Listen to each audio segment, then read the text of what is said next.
Share the same vision of what we both wanted in life. Bekungekho nzima ukubona i-future laye. I definitely saw a future with him.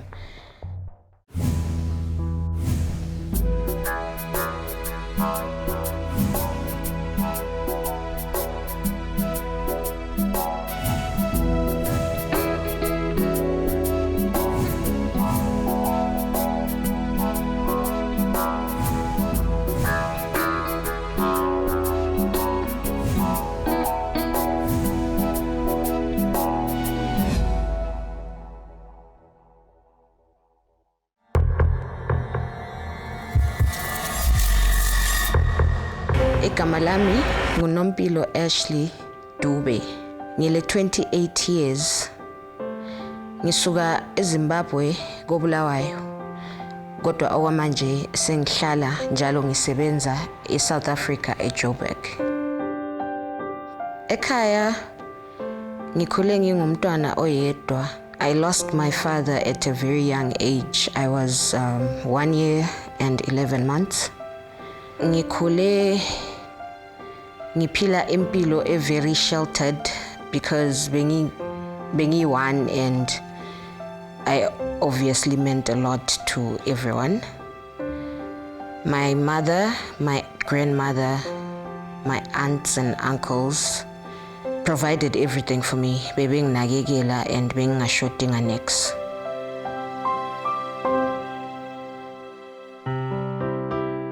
When I was 21 years old, I met my partner, who happens to be the father of my child. Initially, when I met him, I wasn't interested in him. I wasn't taken by him. Ngagcina siba lokuyi liking to him. Waba ngumngani. But then I eventually fell in love with him. He was giving me attention and love, I guess, that I hadn't quite felt on the few occasions that we did go out to house parties, lunch maybe, a movie here and there. It was always nice. He was a very charming guy. He was pretty cool. We share the same vision of what we both wanted in life. Bekungekho nzima ukubona i-future laye. I definitely saw a future with him. I didn't have a phone, so whenever we wanted to talk, he would call my friend, who lived about 4 or 5 houses away from my own. So after some time, I think maybe 6 months of dating, he bought me a phone, my very first smartphone.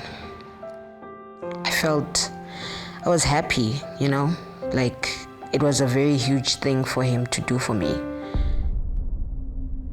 He took it as an advantage ukuthi aqala uku intercept my conversations and everything on the phone because he bought it and I should only be talking to him or friends that he knew and my family.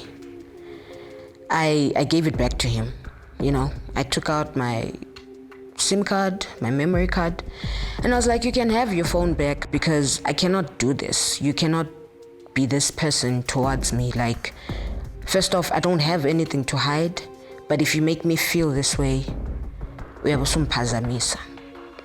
Waxolisa forced me literally to take it back because he didn't want it and he had bought it for me. Well, I did want the phone, so I took it back. He did have a temper. Ube ngumuntu ophangisayo nje ukudinakala. I remember ethi, can I help him get through that, get over being that kind of a person because he feels calm whenever he's with me. So I felt like if he could feed off of me, then sizoba right. Early January 2014, one of my church friends had a party. Me and my friends were invited. I tried to call him to tell him where I was so that he wouldn't worry and stuff, but he didn't pick up. I probably left about 10 missed calls and then some messages. We were drinking and having fun, but then we left the house party with one of his friends. When we were coming back home, the car had a breakdown. I think it was a flat tire or something, and we were forced to sleep on the road. And then in the morning, he got one of his friends to come and help him change the tire and stuff. When that news, the incident, reached his ears, he completely lost it. He blew a fuse.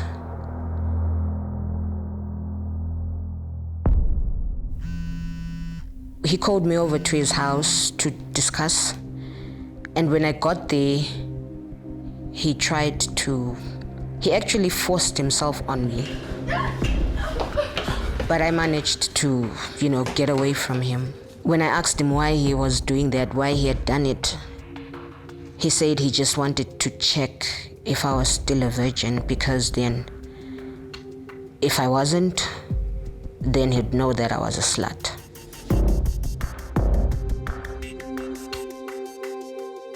We managed to hash it out. I promised that I would never go out without telling him. If I had to go and I couldn't find him, then I just wouldn't go, because I didn't want that sort of thing disturbing what we had.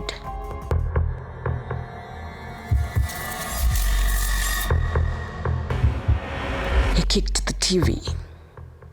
So when it fell, there was a loud sound, and that's when his friend came over to check what was going on.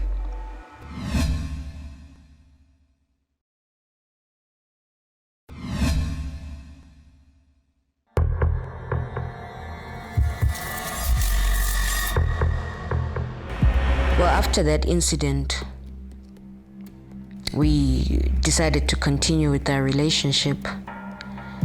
And in the following months, that's when I lost my virginity to him. I also feel like that's when things went south even more, because now he had that hold over me, and he didn't want me around anyone. So there was this one time we had to go to a party again, and everything was fine. He was introducing me to everybody there as his girlfriend, telling everyone how much he loved me. And I really felt loved, I felt special. But then he was drunk. I wasn't drinking at the time. So he asked me to go with him to the bathroom, and I did. When he was there, as he was doing his business, he leaned in for a kiss, and I pulled away. I told him, finish what you're doing, then, we can kiss. And he just switched off, he was quiet. So we just left the party and went back to his house. We went to the bedroom, and he locked the door, something he had never done, saying things like, was my other boyfriend at the party? Did I see someone else that I wanted to be with that made me not want to kiss him? And then he threw me on the bed and sat on me. He had his knees on my elbows. So he started choking me, and he said I should tell him the truth. I started crying and apologizing, telling him I'm sorry, I would kiss him all the time anyway, anyhow.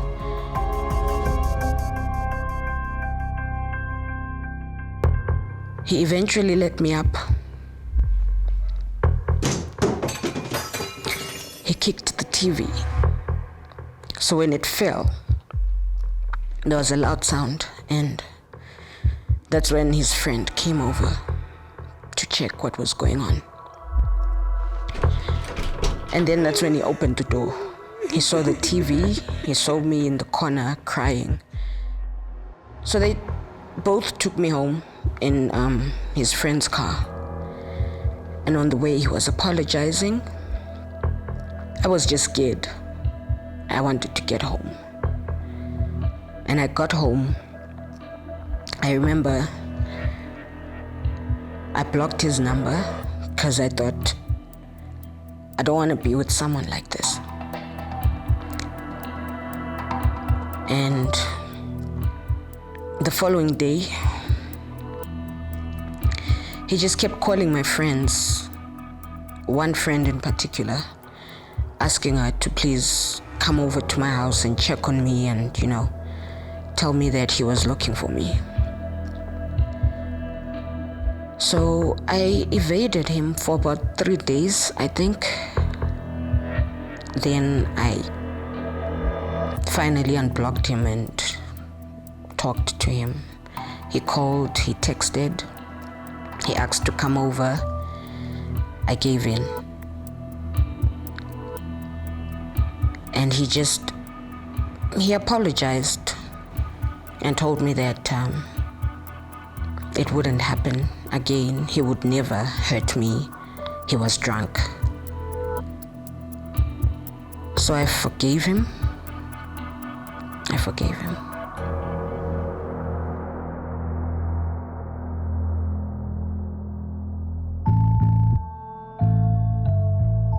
I started working in 2015. And he wasn't working. So when I started working,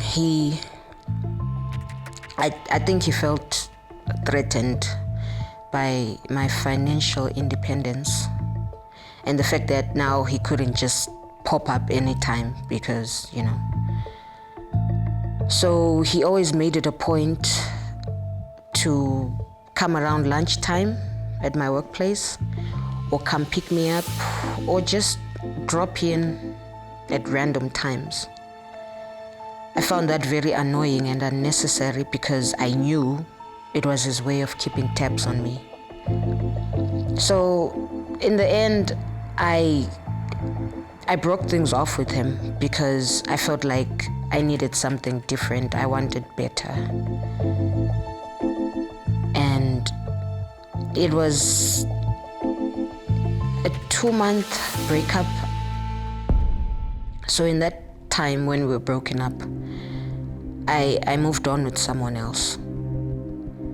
And moving forward, that was a problem for him because he felt that I betrayed him. I betrayed our union because he also lost his virginity to me. After the 2015 breakup, it was a long time. And in 2016, we decided to start over as we were now both in South Africa. So we moved in together. And he was nice at times, but then there would be moments when he was cold towards me until I asked him why he was like that. And he told me that he was still angry with me because of the 2015 breakup. So he made me believe that I deserved to be punished because I was a slut and I had broken him.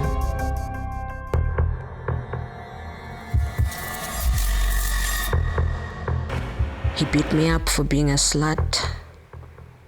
He beat me up for taking his virginity and then moving on with somebody else.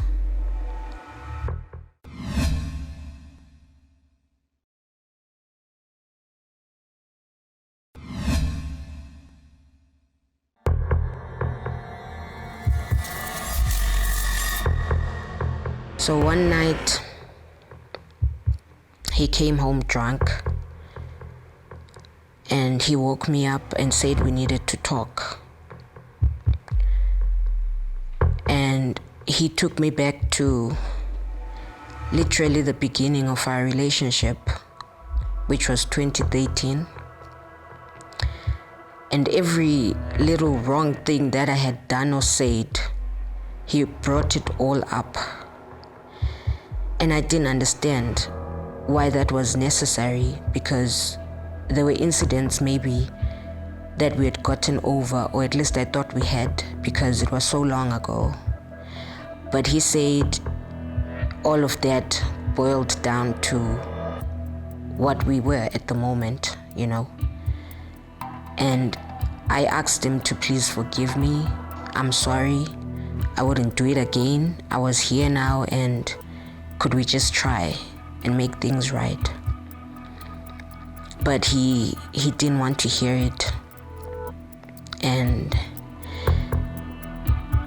he locked me in the bathroom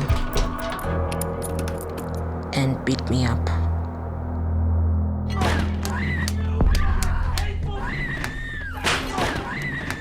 He beat me up for being a slut. He beat me up for taking his virginity and then moving on with somebody else. He hit me so badly. I had a lump right at the back of my ear that wouldn't go away, and I didn't even get medical attention for it because he wouldn't let me out of the house looking like that, bruised and swollen like that. And from then onwards, any time when he decided that he was angry and I deserved or needed to be punished, he would just hit me with his fists, kick me, punch me, or slam me against the wall. And up until that time, nobody in my family knew what was going on. They didn't approve of him, of the fact that we were staying together, but they were not aware of the abuse that I was enduring.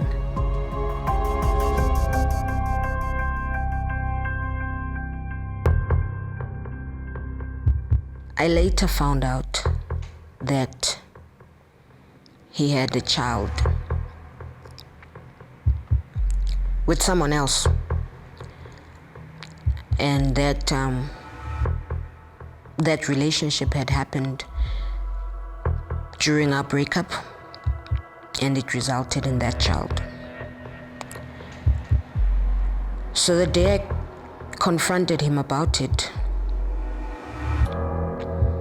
he again got angry and defensive when he just punched me in the face and sent me flying off the bed. I fell over on the side and I could taste blood in my mouth. And I realized that I had lost a tooth. My tooth had come out. While I was on the floor, I told myself, when you get up from here, you have to fight. And there was a coffee mug on the floor. So I picked it up, I stood up, I smashed it on the wall, and I said to him, "You wanna fight? Bring it on." So he laughed at me like, "What are you gonna do?" I was kicking, punching, biting him. In the end, I had to smash the window and a large pane fell out. I stuck it in his thigh hard and as deep as I could go. That's when he fell down. I left for the police station. I managed to open a case against him. But when we went to pick him up, he had already left. So I decided to move out as well and went to stay with my friends.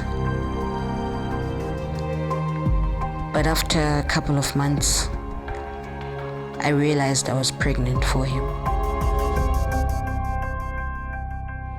I told him about it, and because he had been apologizing and asking for another chance, I thought that maybe we could try for the last time for the sake of the child that was on the way. But I made it clear that I wouldn't be moving in with him because I wasn't prepared to put my unborn child's life at risk. After I had the child, he used to come around to visit. He made a lot of promises that he never fulfilled, and all the while he would say he's not prepared to go all the way for me because of everything that had happened in the past. I couldn't be trusted, but he'd be there for the child. So I opted to end things with him. Nompilo, she's in a better place. I'm doing much better at work too. I recently got promoted.